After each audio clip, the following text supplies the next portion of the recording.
Hi ಕನ್ನಡಿಗರು ಹೇಗಿದ್ದೀರಾ? ನಾನು ಚೆನ್ನಾಗಿದ್ದೀನಿ. ಖಂಡಿತ ಟಿ ಸ್ವಾಮಿ ಯೂಟ್ಯೂಬ್ ಚಾನಲ್ ಸಬ್ಸ್ಕ್ರೈಬ್ ಮಾಡ್ಕೊಳ್ರಿ. ನಮ್ಮನ್ನು ಸಹ ಬೆಳೆಸ್ರಿ. ಆದಷ್ಟು ಬೇಗ ಫುಲ್ ಟೈಮ್ ಜಾಬ್ ಕರ್ಕೊಬಂದು ಈ ಕರ್ನಾಟಕ ರಾಜ್ಯದ ಸೇವೆ ಮಾಡೋದಕ್ಕೆ ನಮಗೊಂದು ಅವಕಾಶ ಮಾಡಿಕೊಡಿ ಅಂತ ಕನ್ನಡಿಗರಲ್ಲಿ ಕೈ ಮುಗಿದು ಬೇಡ್ಕೊಳ್ತಾ ಇವತ್ತಿನ ವಿಷಯ ಪ್ರಾರಂಭ ಮಾಡ್ತಾ ಇದ್ದೀನಿ. ಏನಪ್ಪ ಅಂತಂದರೆ, ರಾಜ್ಯದ ಸಮಸ್ತ ಜನತೆಗೆ ಸಂಕ್ರಾಂತಿ ಹಬ್ಬದ ಆರ್ಥಿಕ ಶುಭಾಶಯಗಳನ್ನು ಟಿ ಸ್ವಾಮಿ ಯೂಟ್ಯೂಬ್ ಚಾನಲ್ ಕೊಡ್ತಾ ಇದೆ. ಹಾಗೂ ನನ್ನ ಎಲ್ಲ ಸಬ್ಸ್ಕ್ರೈಬರ್ಸ್ಗಳಿಗೆ ಸಂಕ್ರಾಂತಿ ಹಬ್ಬದ ಶುಭಾಶಯಗಳನ್ನು ಕೋರ್ತಾ ಇದ್ದೇನೆ. ನನ್ನ ಸಬ್ಸ್ಕ್ರೈಬರ್ಸ್ಗಳಿಗೆ ಯಾವತ್ತಿಗೂ ನಾನು ಚಿರಋಣಿಯಾಗಿರ್ತೇನೆ ಅಂತ ಹೇಳೋಕ್ಕೆ ಇಷ್ಟಪಡ್ತೇನೆ. ಯಾಕಂತಂದರೆ ಇವತ್ತು ಯೂಟ್ಯೂಬರ್ ಆಗ್ತಾ ಇದ್ದೀನಿ ಅಂದರೆ ಆ ಸಬ್ಸ್ಕ್ರೈಬರ್ಸಿಂದ. ಸ್ಪೆಷಲ್ಲಾಗಿ ನಾನು ನನ್ನ ಸಬ್ಸ್ಕ್ರೈಬರ್ಸ್ಗಳಿಗೆ, ನನ್ನ ಚಾನಲಿನ ಸಬ್ಸ್ಕ್ರೈಬರ್ಗಳಿಗೆ ಮತ್ತೊಮ್ಮೆ ನಾನು ಸಂಕ್ರಾಂತಿ ಹಬ್ಬದ ಶುಭಾಶಯಗಳನ್ನು ಕೋರ್ತಾ ಇದ್ದೇನೆ. ಬುದ್ಧ, ಬಸವ, ಅಂಬೇಡ್ಕರ್, ವಾಲ್ಮೀಕಿ, ನಾರಾಯಣಗುರು, ಕನಕದಾಸರು ಎಲ್ಲ ಮಹಾತ್ಮರು ಹೇಳಿರೋದು ಒಂದೇ: ಪರಿಶ್ರಮದಿಂದ ಮಾತ್ರ ಬದುಕು ಚೆನ್ನಾಗಿರಲು ಸಾಧ್ಯ ಅಂತ. ಆದರೆ ಹೇಳುವ ವಿಧಾನ ಬೇರೆ ಬೇರೆ ರೀತಿಯಲ್ಲಿ ಹೇಳಿದ್ದಾರೆ. ಬಸವಣ್ಣವರು ಕಾಯಕವೇ ಕೈಲಾಸ ಅಂತ ಹೇಳಿದ್ದಾರೆ. ಅಂಬೇಡ್ಕರ್ ಅವರು ಪರಿಶ್ರಮದಿಂದ ಮಾತ್ರ ಬದುಕು ಚೆನ್ನಾಗಿರಲು ಸಾಧ್ಯ ಅಂತ ಹೇಳಿದ್ದಾರೆ. ಒಬ್ಬೊಬ್ಬ ಮಹಾತ್ಮರು ಒಂದೊಂದು ಥರ ಹೇಳಿದ್ದಾರೆ. ಅಂದರೆ ಸಂಕಲ್ಪ ಮಾಡಬೇಕು. ಇದು ವರ್ಷದ ಮೊದಲನೇ ಹಬ್ಬ.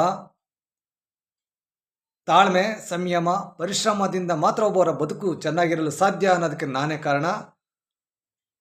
ಇಷ್ಟರಲ್ಲೇ ನಾವು ಯೂಟ್ಯೂಬರ್ ಆದಮೇಲೆ ರಾಜ್ಯ ಜನತೆಗೆ ನಾವು ಒಂದು ಹೇಳ್ತೇವೆ: ಎಷ್ಟು ಜನ ಮೋಸ ಮಾಡೋಕ್ಕೆ ಬಂದ್ರೂ, ಹಾಳು ಮಾಡೋಕ್ಕೆ ಬಂದ್ರೂ, ತುಳಿಯೋಕ್ಕೆ ಬಂದ್ರೂ, ಕಾಲೆಳೆಯಕ್ಕೆ ಬಂದ್ರೂ ಧೃತಿಗೆಡಬೇಡಿ. ನಾನು ಹೇಳ್ತಿರೋದು ಇಷ್ಟೇ: ನಮಗೆ ಎಲ್ಲ ಮಾಡಿಬಿಟ್ರು, ಆದರೆ ನಾನು ಧೃತಿಗೆಡಲಿಲ್ಲ.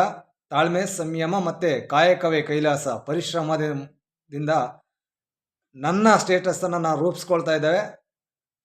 ನಂಬಿಕೆ ದ್ರೋಹ, ವಿಶ್ವಾಸ ದ್ರೋಹ, ಪರಿಚಯಗಳು, ಕುತ್ತಿಗೆ ಕೊಯ್ಯುವ ಕೆಲಸಗಳು ಬದುಕಿನಲ್ಲಿ ಮಾಡ್ತಾ ಇರ್ತಾರೆ.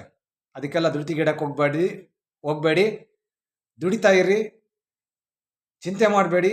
ಅಯ್ಯೋ ನಾವು ಮೋಸಕ್ಕೆ ಒಳಗಾಗಿದ್ದೇವೆ ಅಂತ ಯೋಚನೆ ಮಾಡಬೇಡಿ, ಚಿಂತೆ ಮಾಡಬೇಡಿ. ಪರಿಶ್ರಮ ಪರಿಶ್ರಮ ಪರಿಶ್ರಮ. ಇವತ್ತು ನಾನು ಇಲ್ಲಿ ಕೂತ್ಕೊಂಡಿದ್ದೀನಲ್ವಾ, ಪರಿಶ್ರಮ. ಯೂಟ್ಯೂಬರ್ ಆಗ್ತಿರೋದು ಪರಿಶ್ರಮ. ಪಾರ್ಸಲ್ ಡೆಲಿವರಿ ಬಾಯ್ ಕೆಲಸ ಮಾಡಿ ನನಗೆ ಕೊಟ್ಟಿರೋ ದುಡ್ಡನ್ನು ವಾಪಸ್ ಕೊಡ್ತಾ ಇದ್ದೇನೆ ಅಂದರೆ ಅದು ಪರಿಶ್ರಮ, ನಿಯತ್ತು, ಶ್ರದ್ಧೆ. ನಾನು ಅಂಬೇಡ್ಕರ್ ಅಭಿಮಾನಿ, ಬಸವಣ್ಣನ ಅಭಿಮಾನಿ, ಕನಕದಾಸರ ಅಭಿಮಾನಿ, ವಾಲ್ಮೀಕಿ ಅಭಿಮಾನಿ ಅಂತ ಹೇಳ್ತಾರೆ. ಆದರೆ ಅವರ ತತ್ವ ಸಿದ್ಧಾಂತಕ್ಕೆ ಮಸಿ ಬಳಿಯುವಂಥ ನಡತೆಗಳು ಸಮಾಜದಲ್ಲಿ ಇರ್ತವೆ. ನೀವು ಎಷ್ಟು ಮೋಸ ಮಾಡಿ ಎಷ್ಟು ದಿನ ಅಂತ ಬದುಕೋಕ್ಕಾಗುತ್ತೆ ಅಲ್ವಾ? ಅದನ್ನು ಮಾಡಬೇಡಿ. ಹಾಗಾಗಿ ಜೀವನವನ್ನು ಹಾಳು ಮಾಡಿಕೊಂಡಿರುವವರು ಯಾರು ಬದುಕನ್ನು ಹಾಳು ಮಾಡ್ಕೊಂಡಿದ್ದೀರಲ್ಲ, ಅಲ್ಲ ಬೇರೆಯವರಿಂದ ನಿಮ್ಮ ಬದುಕು ಹಾಳಾಗೋಗಿದ್ದೀರ, ಧೃತಿಗೆಡಬೇಡಿ. ಕೆಲಸ ಮಾಡ್ತಾಯಿರಿ.